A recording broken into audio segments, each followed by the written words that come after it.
Hello, everyone, and welcome back to Breaking From. Today is a really exciting episode. Our interviewee is going to remain anonymous for the duration of our interview.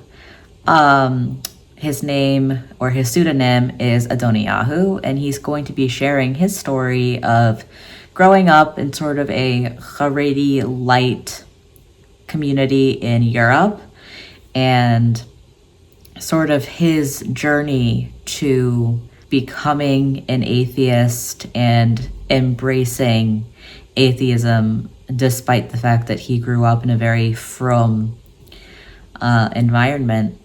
And so I am very excited to be talking to him today and to be able to share his story with you all.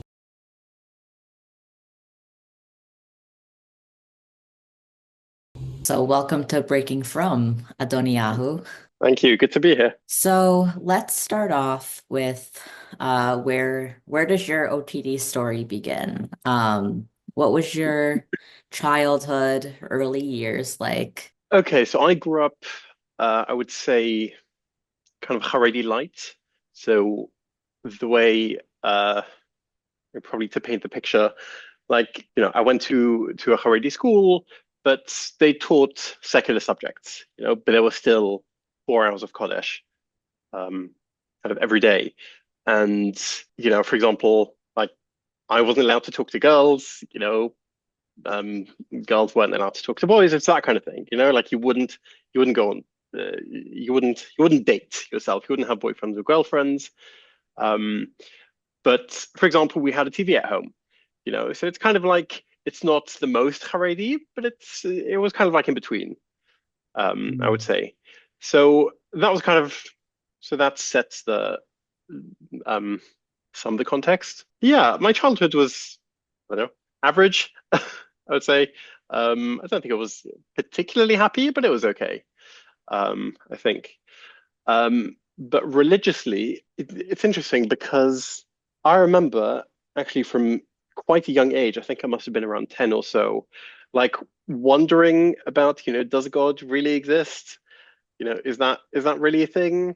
And I remember really strongly wanting to believe that he exists, but I don't think I actually believed it. So even from a really young age, I didn't quite buy it. Like now thinking back, I wonder you know, how many of my classmates, for example, were thinking similarly. But then again, I don't know because like at this point in my life, I also find myself thinking very differently to many people. So maybe it was just me. Were your parents like were they also born from were they Balchuva? They were both, yeah, born from, yeah, yeah. Would you say that the way that they were raised was kind of reflective of the way you were raised, or were they maybe a little more religious growing up? Well, I think it was pretty similar. Yeah.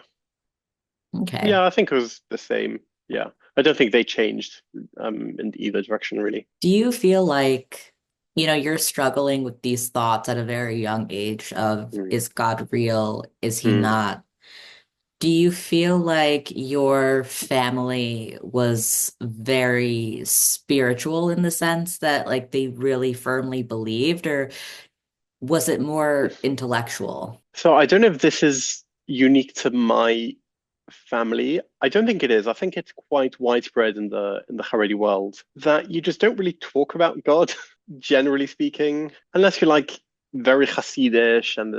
But even then, I think, yeah. I mean, I don't know what your experience has been like, but in my experience, God is not really something you talk about kind of on a day-to-day basis. It's kind of you say Baruch Hashem and Miyat Hashem, that kind of thing. And of course, you learn about things, but it's always in the frum setting, in the educational setting. There isn't that much talk about God as a thing, at least not in my experience. I think that, well, so I grew up in a Hasidic house, but I went to a Hmm. Litvish school. Right. And in my house, Hashem was something we talked about like every single day. Really. Um, yeah, but I do remember like the Litvish people that I went to school with and just the school in general. Hashem was like it wasn't really something anyone talked about, and I thought that Yeah. that was so bizarre. Right. Um, Are your parents but Balei Tshuva? My mom is, my father is Right. not. But yeah, I don't know. I think that maybe that has something to do with the lack of mysticism in Mm. non-Hasidic circles. Yeah, it Yeah. could be. Yeah, but I wonder how much of that is the fact that your mum uh, is a Baal Teshuva, because I feel like if you have completely turned your life around and you've become a Baal Teshuva, then you will have done it for good, strong reasons. And then, well, of course, you're going to talk about God because, you have done this very deliberate thing. Whereas, at least in my experience, like the majority of people just don't really talk about God so much. I would agree if it weren't for the fact that my father also, Right. I think, maybe even talked about God more than my Mm, mother. right. Interesting. Okay. So early childhood is pretty normal, typical like Litvishi, Haredi environment. Yeah, I would say Um, so. Yeah. Yeah. I was just gonna say, where do we go from there? Right. So, yeah, so from, I don't know, the age of 10, it could have started even younger, like this kind of just questioning, kind of very much on the inside, never saying any of these thoughts out loud because they're just not things that you would say out loud because everyone around you knows that God exists. And of course, Judaism is true. But then you do wonder, surely all people in all other religions also think that their religion is true. Otherwise, they wouldn't be part of the religion that they are. So it's like, but we're special, but we actually happen to be right. It all just felt very, very iffy. And yeah, I suppose looking back, I had some very serious doubts from really early on. And also, I remember quite strongly like wanting to believe, like kind of trying to reassure myself that I think I believe, right? And kind of like asking God sort of to like reassure me that I do believe or like to let me know that I believe. So yeah, I think this kind of lasted for quite some time until I came across a book by Rabbi Avigdor Miller, who I mean I'm sure you've come across. I don't know if your audience are familiar with him and his work. Why don't you give us a brief explainer? Okay. Um, so I don't know that much about him personally. I mean, I know a little bit kind of since I read that book that I came across, I've learned more. And many of his ideas are really quite horrifying. It's quite a cruel picture of the world, I think, where the vast majority of all people are, doomed to not inherit, the world to come. Even within the frum world, only a small minority. It's quite a cold, cruel view of the world and of humanity. I think, and a lot of that I kind of felt was present even in this particular book. So this particular book that I came across is called "Rejoice, O Youth," and it's about it's kind of like a young man who has these doubts and these questions about his religion, coming across an old man, a sage, sitting in the park, and kind of, sharing his doubts, sharing his questions, and the old man kind of, answering them. And it's a whole kind of long book where basically through this conversation, through this dialogue, this young man's faith is very much strengthened. And I came across this book when I was 13, and to me, it was really life-changing because, I mean, it's incredibly persuasive, like, especially for a 13-year-old. It was very persuasive. He makes very strong, or so I thought at the time, arguments against evolution, against all sorts of scientific ways of scientific beliefs, consensus. And I really felt like, wow, my eyes have been opened. There's all of this evidence that God is real and that, the world is 5,700, whatever years old instead of 13 billion. So I really felt like, wow, like, my eyes have been opened. The world really is, as the Torah says it is, and here's all the evidence for it. And and that kind of belief really kept me going for a really long time, like throughout my whole yeshiva career, which was uh, quite a number of years. And that lasted, I suppose, until after I left yeshiva and then went to university. Yeah, I mean, we can talk about that next if you want. I don't know if you have any questions about this particular thing. Well, I'm curious if so you read the book and you feel Mm, like Avigdor Miller kind of gives a very compelling argument for yeah. why the truth claims of the Mm, Torah yeah. are actually the way that the world is. Yeah. But did that change your belief in that there was a God, or did you just come to believe that the Torah was literal, if that makes sense? Yeah. No, it changed my belief in God as well. Yeah, very much so. Yeah, I felt like all of these arguments are rock solid, and if evolution isn't true when we know that the age of the universe is much younger than science thinks it is, um, then for all of these reasons, well, yes, it must be that God created the universe as we know it in exactly the way that the Torah describes it. So yeah, like it was, I very, very strongly, very clearly believed in God from then on for quite a number of years. Did that change your relationship to Judaism or the way you practiced? I think it did because I think if I hadn't come across that book at that time, I think my journey would have been one of probably increasing disillusionment, Hmm. especially Okay. because through my years of yeshiva, I didn't have a particularly good time in the various yeshivas that I went to, but at least there was that aspect that, okay, I'm not having a good time socially or whatever, or the particular approach didn't really suit me.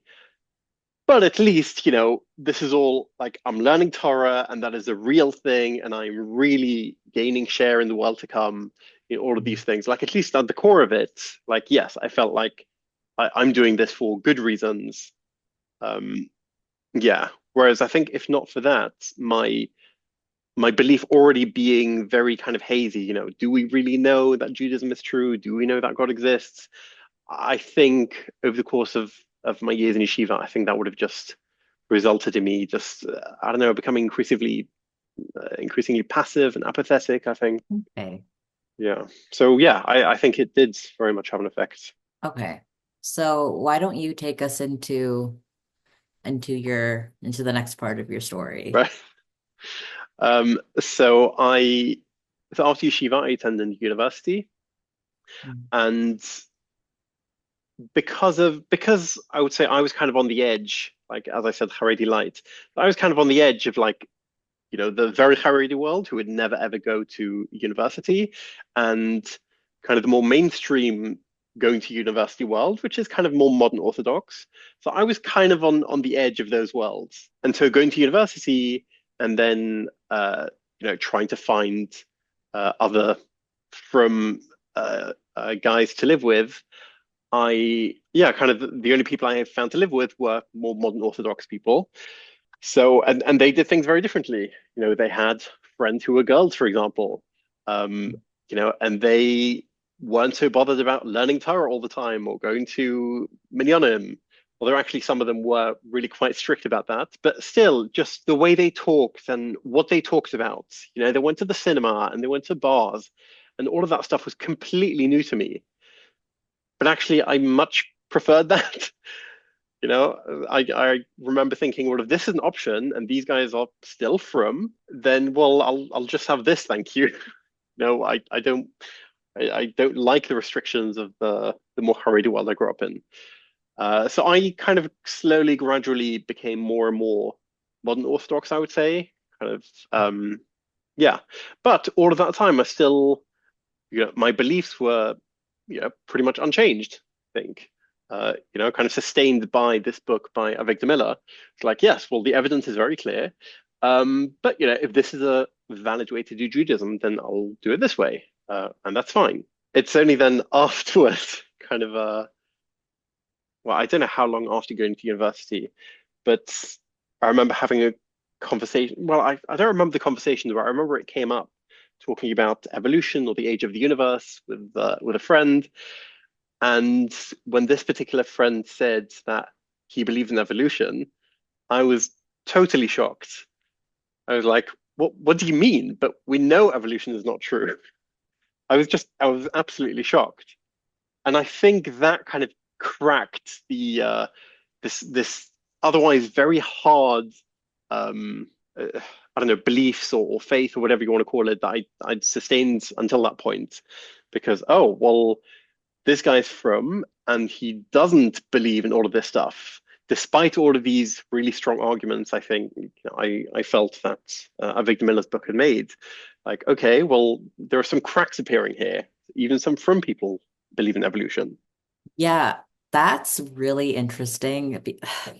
Okay, so like growing up, I did not believe in evolution. Like Mm, I was very much a from creationist because right. that's what everyone is in Yeah. very like staunchly Litvish and Hasidic Yeah. circles. Yeah. And I remember learning about what evolution was and Mm, like just earth science right.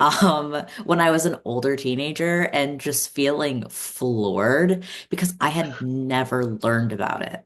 Like Right. it just never came up. Yeah. And like I was definitely the kind of kid that asked a lot of questions, and often those questions would get me in trouble. But they were always questions, like very earnest, faithful questions about Yeah. halacha. Like I Yeah. was much more wrapped up in Judaism than Mm, anything else.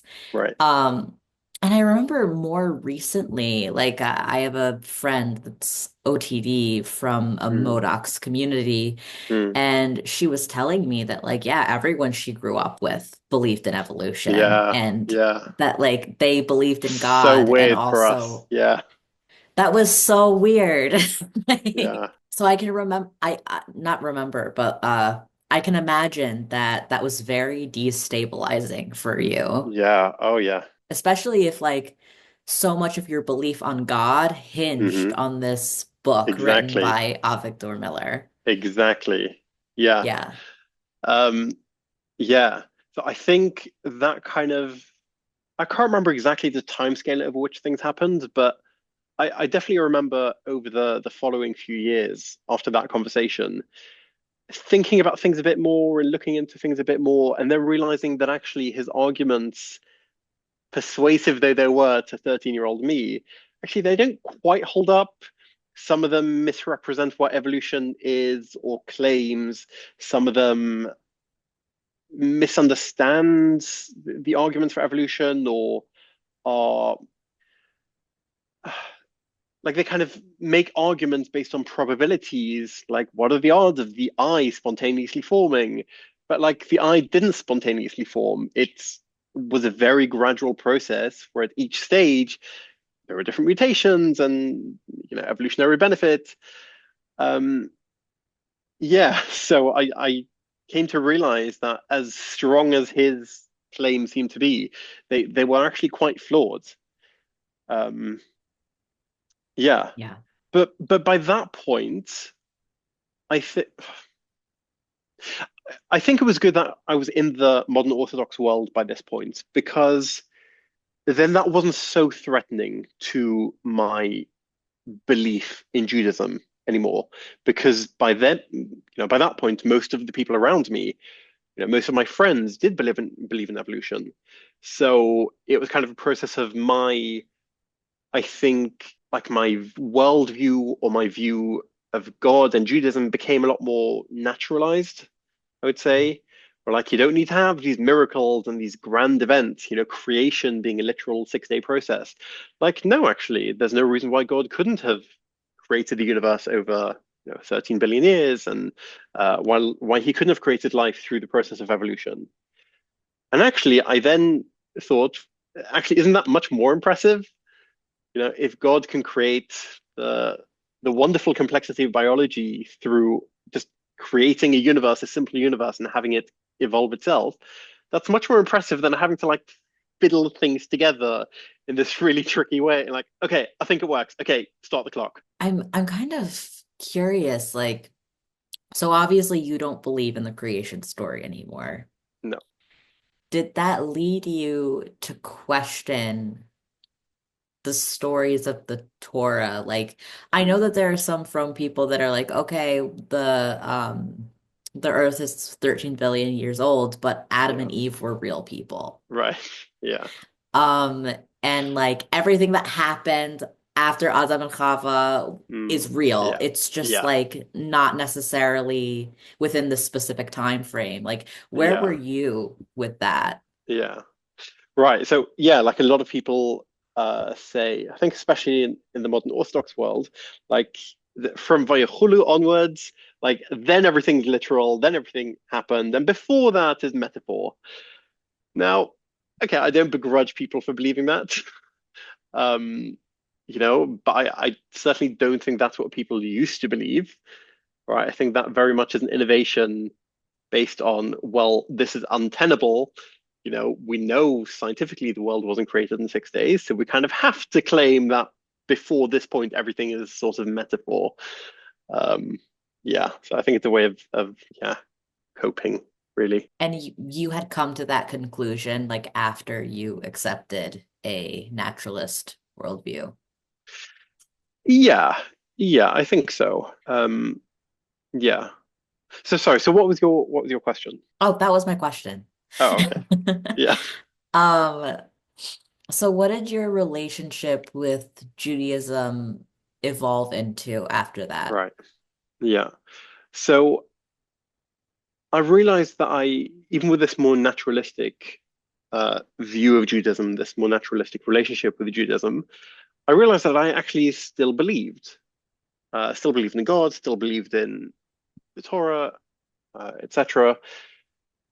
And I think the way I felt about it at the time is that, well, um, had I not gone through this Avigdor Miller book initially, then maybe I wouldn't have believed. But I do, and now this is just kind of like a nicer, more natural, uh, less problematic version of Judaism. But actually, I'm still quite happy to believe in this Judaism. I guess I wasn't thinking about it in terms of, well, if I'd known this all along, then I would never have believed, so I'm not going to believe now. That wasn't the way I looked at it. So I think from then it was sort of a gradual process of thinking, like my thinking kind of evolved, no pun intended, during that time as well, where like I think I was still finding myself looking for proofs for God, maybe not an evolution, but still for reasons to believe like there must be something within nature or reality to kind of point unambiguously towards the existence of God.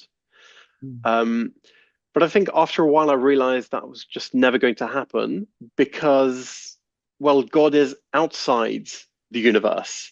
God is not to be found inside the universe. So I don't know, maybe logically or maybe even by definition, it cannot be that God is to be found within the universe. And I think I saw it as like if you had God's perspective, then you could see the universe kind of here in front of you, and sort of you could see God next to you, right, so to speak. But from inside the universe, the boundary of the universe is the boundary of everything we can know. So there is no way to know of God's existence or non-existence from within the universe. I mean, yeah, I think that that makes a lot of like logical sense for Mm, someone who is kind of grappling with belief in God, that yeah. like perhaps God is real, but I won't find proof of him in this very Mm, material, like carnal existence. yeah. Okay. Do you think that over this period of time you're struggling with the validity of Orthodox Judaism at all? Like, what is the point of all of this if I don't know God is real? Yeah. I don't know because I don't know how. I mean, by this point, I'd never really been that good about going to shul, to Minyan. Uh, and after university, really wasn't doing that much learning either. I mean, I kept kosher, but that was kind of more the environment I was in, I suppose. Like I never would have considered not keeping kosher. And being in this more modern Orthodox crowd, like was quite permissive. Like we can do pretty much anything we want, and I can go to bars. Not that I love going to bars, but I guess my life didn't feel particularly restricted at that point. Okay. So you were Yeah, pretty comfortable just like with the fromm lifestyle, I guess. yeah. At that point, yes. So where do we go after that? Yeah. So I think for a time, kind of after this more naturalistic view of Judaism, even knowing, so to speak, that it will never be possible to prove or to know for certain of God's existence from within this world. Like, okay, fine, but I don't know that he does exist, Mm. right? Um, so I think I found myself increasingly thinking, like, well, if God's existence is kind of unknowable, well, then is it really a meaningful thing to say that God exists or that I believe in God? Because, well, maybe by definition, God's existence cannot be known. So maybe there's no real difference between saying God exists or doesn't exist. Mm. And I think it was that kind of path which led me eventually to just realize that, well, if I don't think there's a difference between God existing and not existing, isn't that just not believing in God? It's a lot closer to that than it is to believing in God. Right. So it was pretty easy for you to transition from just like, well, God is unknowable to maybe there Hmm. isn't a God. Yeah, I think in my thinking, yes. But Okay. yeah, I guess what we haven't really talked about so much is the whole like emotional aspect of it and the other kind of things that come along with the ride, like an afterlife or the Right. soul, all of those things. So, I mean, yeah, I think like now that you're at a place where it's not just maybe God is unknowable, it's maybe God Mm, isn't real at all, or yeah. just point blank, God isn't real at all. That kind of drastically changes your entire worldview. Yeah. Because when you're a religious person, you believe. Mm, It's not necessarily that you believe, but you know where you came from before, you know how mm, you got here, you know what you need to do in order to achieve and attain the afterlife, and you mm, know what's going to happen to you after you die. So if you no longer believe that God is mm. real and you no longer believe in the true validity of the Torah, how did that feel? Yeah. I think a big one for me was the afterlife, and that's probably not unique to me, but I definitely remember that being the biggest thing that I struggled with. I think naturally, instinctively, we kind of feel like ourselves, our souls are immortal, right? Like Judaism is not the first religion to think of an afterlife, right? I think that goes back a really long time to very primitive societies. Yeah, I think that kind of instinctively, like we think we'll live forever, and we can't really imagine not, because, well, what happens to the me when my body dies, right? There is still a me that's hanging around somewhere. No, like I can't imagine not existing, so therefore I must continue to exist. Mhm. Now, what I think now is that just because we have that instinct doesn't mean it's true, unfortunately. Um, Sure. yeah, so that was a very big one, like making peace with, yeah, I don't know, a finite lifespan. And also Mhm. things like, there not being ultimate justice, even people who committed horrible crimes during their lives, if they died before they, met justice, well, that's it. There is no justice. It's not like there's, a hell or whatever for them to suffer in. It's just, that's it. They got away with it. Well, I think that kind of poses an interesting question of there's no justice if God isn't real, but at the same Yeah. time, what is justice? Justice kind of hinges on the idea that there is an established sense of morality. Yeah. And if you're no longer a religious person, then what is morality? What makes Mm. something bad? Do you Yeah. remember struggling with that at all? Yeah, very much so. Um, and I think that goes hand in hand with your sense of meaning as well. I think those are quite quite closely tied up with each other. Like losing your faith, your entire worldview changing. Like, okay, so what is the point of life then? Like, everything you thought made sense, like you are building towards something, you're doing something. So, like, if you have God who created the entire world, well, then God created it for a particular reason.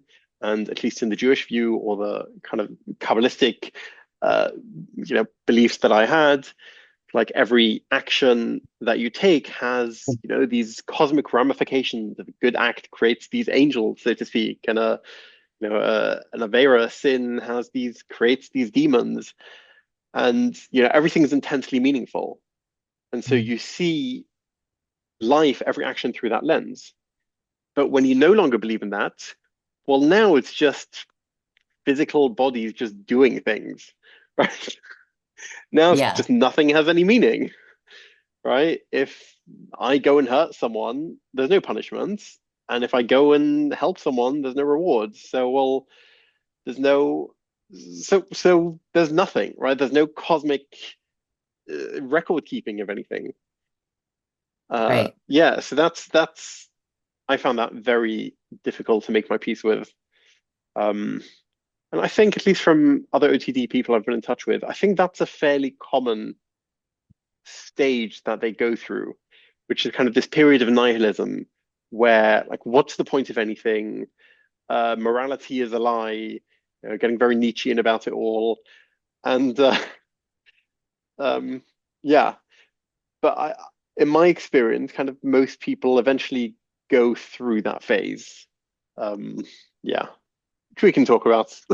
Yeah, I do think that that's very common for people who go OTD, Yeah, especially if they stop believing, because I think there's a little bit of a misnomer that like when people go OTD, they don't believe in God anymore all the right. time. Yeah, And that's not always the case. And I certainly that wasn't the case for me. So like I didn't mm, go through this right. process, Yeah, but a lot of people do, and a lot of people sort of shed their morality that they were raised with.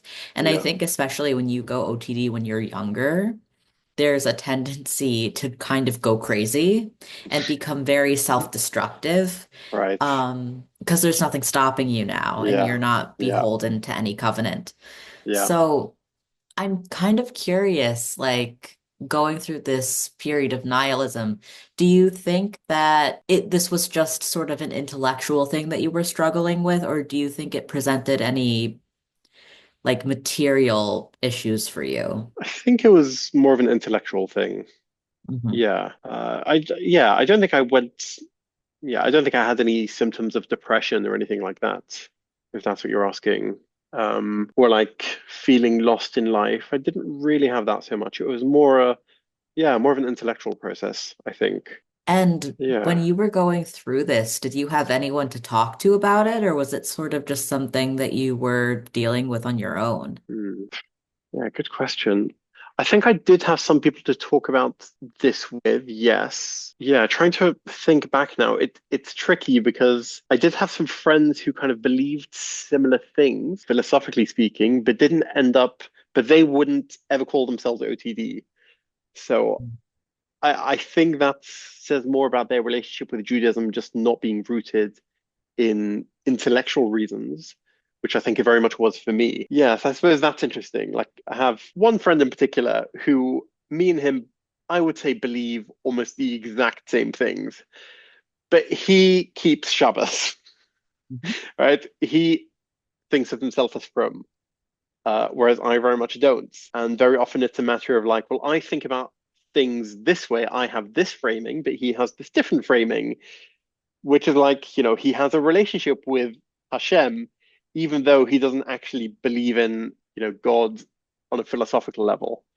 So it's interesting how people kind of have choose to have the things of their religion that give them comfort or that are meaningful to them. But for example, I'm similar. Like, I still say brachas before I eat food, which Mhm.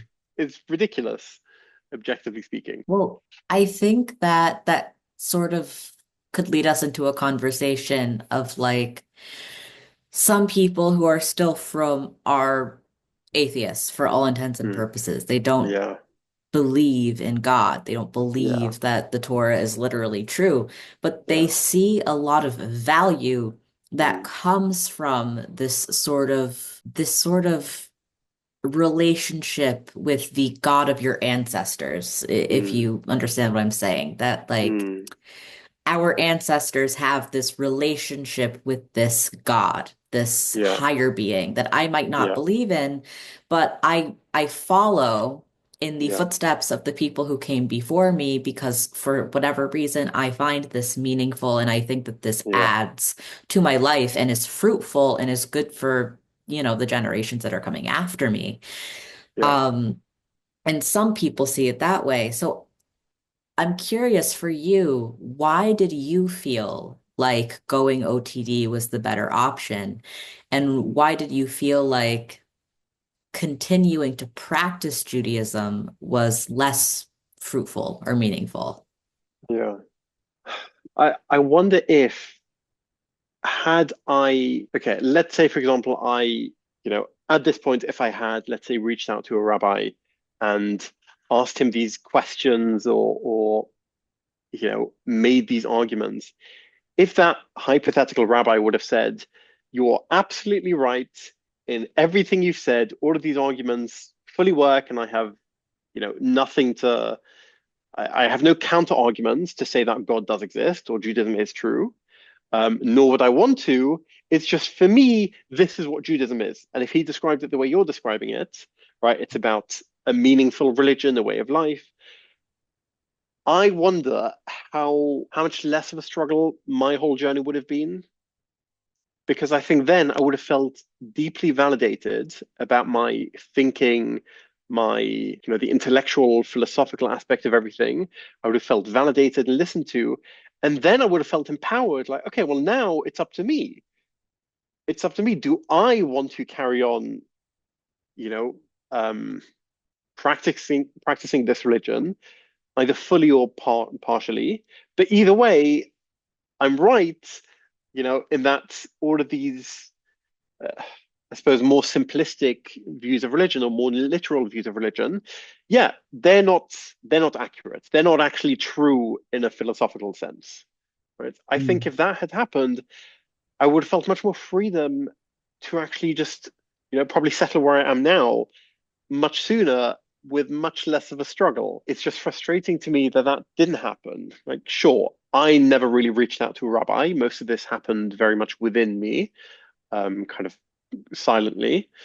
Um, but on occasions where I have, usually kind of after I think most of the change had already happened within me, when I have reached out to various people, what I found was, I suppose I couldn't really call it gaslighting because I don't think they try to mislead me, but very much like they're trying to make these arguments which I know don't work.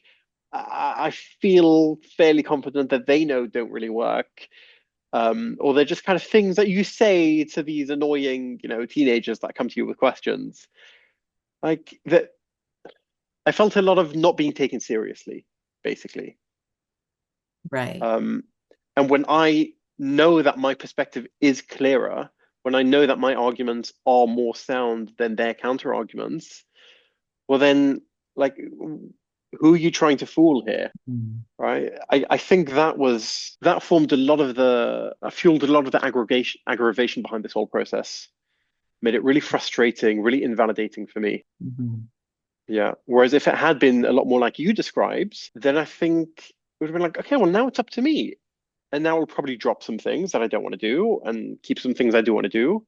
Or maybe drop everything for a while, but then won't, you know, but then it's kind of over and done with. And then probably quite soon after, like, okay, but I actually quite like this and I quite like that. So I'll continue to, I'll return to these things. So essentially, like, if someone had given you a different way to look at it rather than trying to convince you that God is real and Mm, that all of these things are literally true, if they mm, had framed it to you in a different way, then you might have sooner seen the value in the traditions and the mm, customs aspect of it.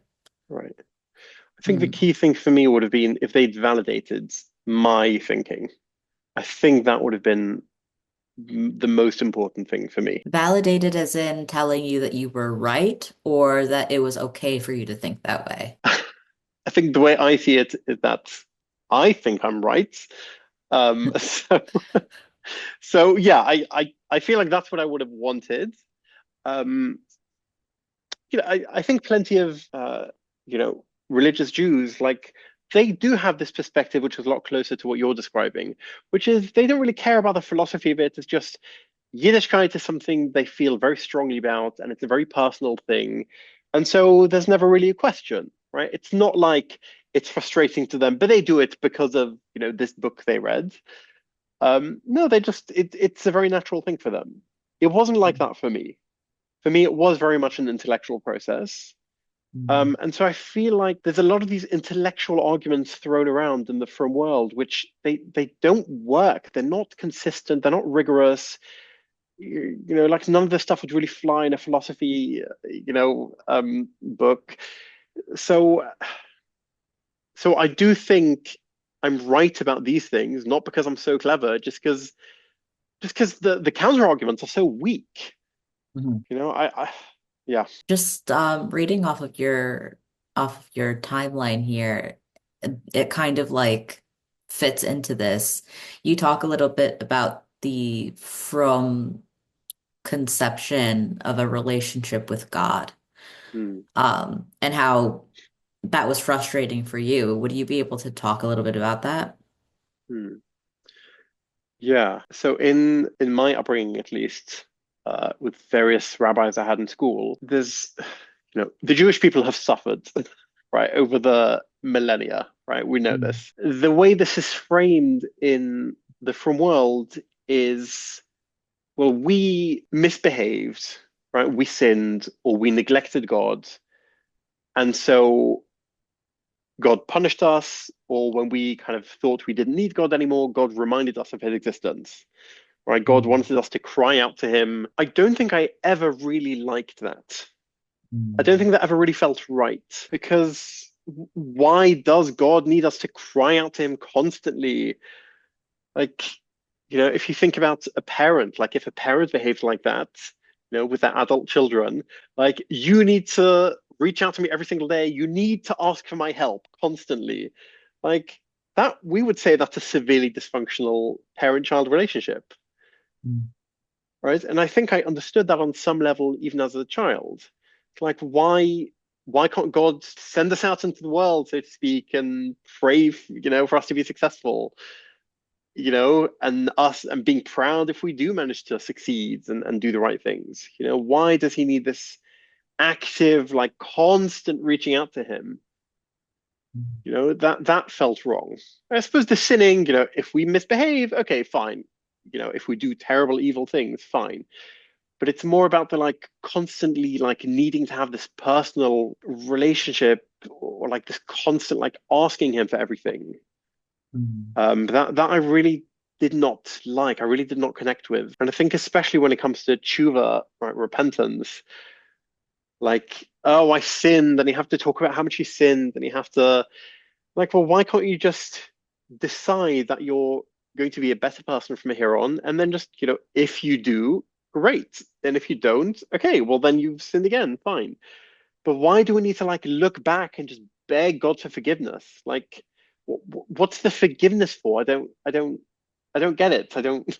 I think especially for, and you wrote a little bit about that here, but in certain religions, like there are things that are obviously evil, just Hmm. on a base level. They're like murder. Murder is bad, Yeah, right? yeah, You shouldn't kill people. yeah, You shouldn't steal, you shouldn't cheat, you shouldn't like go and have an adulterous affair. yeah, Like these things are obviously bad. yeah. The basics, the winners. Yeah, Yeah, like the Ten Commandments of it all. yeah, right.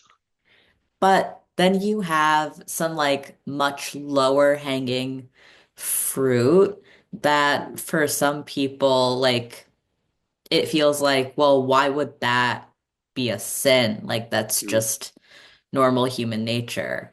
Yeah. So how did you feel about the idea that like you had to repent for doing things that just felt natural? Yeah.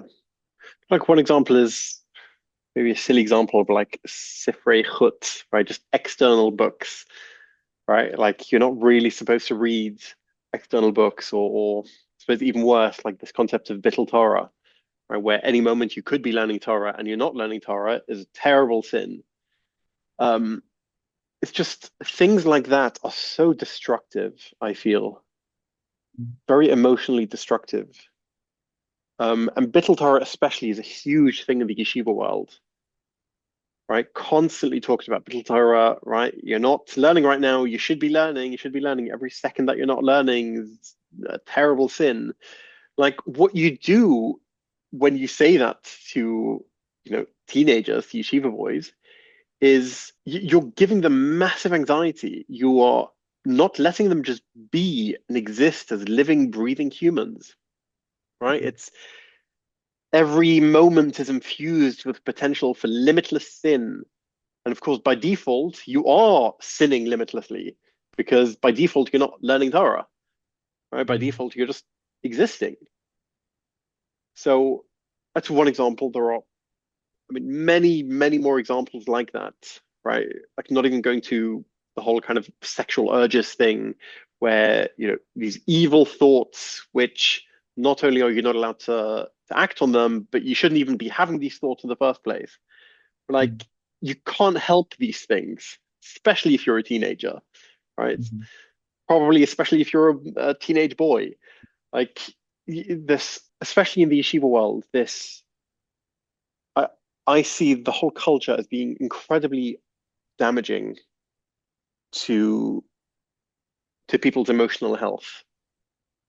Yeah, I think that, and I think kind of what's funny about that is a lot of what you're describing is not even things that can be found in Torah. It's cultural things Mm, that have cropped up later. That like I think even less stringent forms of frumkeit don't have mm. issues with things like this. Yeah, I'm no, sure you can tell just living in a Modocs community where, you know, there are even schools that are co-ed.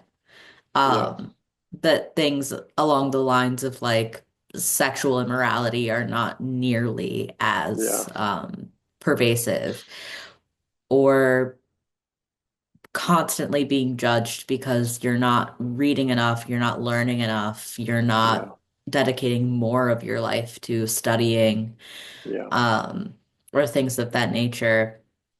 And I think that that really damages people's relationship to Judaism at all.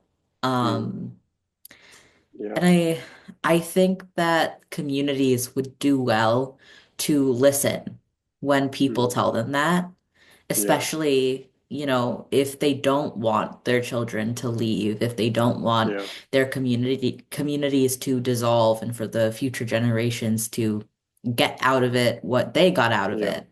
yeah, Um, Change has to come somewhere at some time.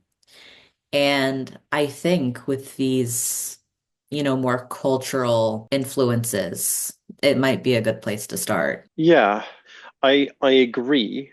It's not that I don't agree with you, but I think depending on the particular stream of Judaism that we're talking about, like they may not see these things as just being cultural, or like in the Hasidic world, they don't see it as, Bittul Torah, oh well, it's just like a concept, and it's not really that big a deal. No, they see that as very much core to Judaism. Um, Mm. and they see, for example, the modern Orthodox world where this is just not really a thing. Um, they see them as like, they're kind of barely Orthodox, right? It's like, Mm. oh, they like have boyfriends and girlfriends. Like, come on, they're not really serious about their Judaism. Like, they may believe in the tenets, that the Torah came from Sinai, etc. So they're technically still Orthodox, but they don't really understand or appreciate, It's only kind of from the other side of it that, and especially if you have the historical context, that you can see like, okay, well, these are just cultural. But when you're inside that culture and the culture very much says this is very much absolutely part of the Torah, it, you know, who are you from outside to tell us that, what is and isn't part of the core of Judaism? So I don't know. I guess maybe I'm a bit more skeptical about how, their capacity for change and their willingness to change. I definitely understand why most folks that I talk to are much more skeptical than I am. Yeah. So I guess after all of that, where are you now in your journey? Do you feel settled? Do you feel like you've come to a place or an understanding of the world and consciousness and just being Mm. that is separate from how you were raised? Yeah. Yeah. I definitely feel a lot more settled. Um, I mean, I still am kind of part of a modern Orthodox community. Um, even though, I don't believe in the modern Orthodox version of Judaism either. Um, anyway, people are complicated and uh, but also like I quite enjoy it. I think I definitely went through a phase of thinking that, well, I no longer believe, so I have to be authentic to myself and therefore leave it all behind, go out into the Goyish world. But actually, I then realized there's no God of atheism who's going to punish me for not living authentically atheistic. Like that's not a thing. So I can just do whatever I want to do and whatever works and whatever's meaningful to me. Yep. Um, and actually, I get a huge amount out of being part of this community. And my closest friends know exactly, how I believe and um, what my views are. And again, in the modern Orthodox world, there is tolerance for that. Like if I said this in, a Hasidic shtibel, I'd get kicked out, if not beaten. But in the modern Orthodox world, it's like, oh, okay, some people are a bit more bothered by that than others, but I only really tell the people that I want to tell and that I think can take it. Um, yeah, I think I'm in a pretty good place. I feel like I can do whatever I want to do, and that I don't have to do whatever I don't want to do. Yep. Um, Yeah, I think in a lot of these ex-religious, very deconstructing communities, uh, there is this massive emphasis on truth, hmm, quote unquote yeah, truth, yeah, seeking truth, looking for truth, and living yeah, in truth. mm, And I think where I am with things of this nature these days is that even if I were to sit here and say that I don't believe in a God, which mm, wouldn't be honest, um, striving for, I guess my question for folks is what is truth? right, If there is no God, then what is truth? mm, And does it matter if people are good, they're not hurting anyone else? And I literally mean not hurting anyone else, not doing harm on them. yeah, What is the harm in engaging in cultural traditions that yeah, bring meaning to people's lives? And I think that as human beings, we desire something that gives us meaning that is larger than ourselves. If that weren't true, religion wouldn't have stuck. Like, yeah, we've been religious animals since I don't even know when the first religion came to be, but like a very long time ago. yeah, Um, and I think that's the most important thing that you can mm, take away from it is just doing yeah, what brings you joy and meaning. yeah, yeah. I really like that. I've even recently started using words like soul, just like in the context where it makes sense, where and seeing as I've been OTD for quite a number of years now, it feels like I don't know. It's like I very much had a barrier against using words like soul or God because, well, there are better, more correct words, you know. But like, really, just the meaning of soul, you know, it doesn't have to be attached to this religious concept of a soul. It's you look into someone's eyes and you see their soul or like the soul of your ancestors, and that's kind of its own concept for which you could maybe phrase in a more rationalist way, but they wouldn't convey the same it wouldn't convey the same meaning really. It's just poetic. Yeah. So I think the way that I kind of want to end off, which is the way that I usually try to end these off, is if there was if there was someone watching that is struggling with the same feelings that you have struggled Mm. with for your whole life, and they were in their religious community and they weren't sure if they should leave and just drop everything and kind of go like head first into nihilism and kind of experience this just total breakdown of morality and the world and everything else. What would you say to someone who's kind of on that edge? So probably the way that I can best answer that question is to talk to a younger version of myself, um, or someone in a similar position, someone who's motivated by the same things. And to them, I would say your thinking, your doubts, your questions are probably more valid than the people around you are giving you credit for. Like it's less that you're just not thinking straight or you're just not understanding. No, it's actually quite possibly the opposite. It's quite possible that the people you're talking to either don't understand or what you're bringing to them feels quite threatening to them. So therefore, they're just, reflexively rejecting it without truly listening to you. So actually, Mm. it's quite likely that you do have some really strong points. There's a good chance that you are correct. It's just, okay, the people within the from world are just never going to acknowledge that. But that's a problem with them, not a problem with you. Yeah, that's that's beautiful. I think that it's good to remind folks that there's nothing inherently wrong for them for Yeah, coming to these conclusions and seeing certain things for what they are, yeah, and to not internalize that despite what the people around them might be trying to get them to internalize.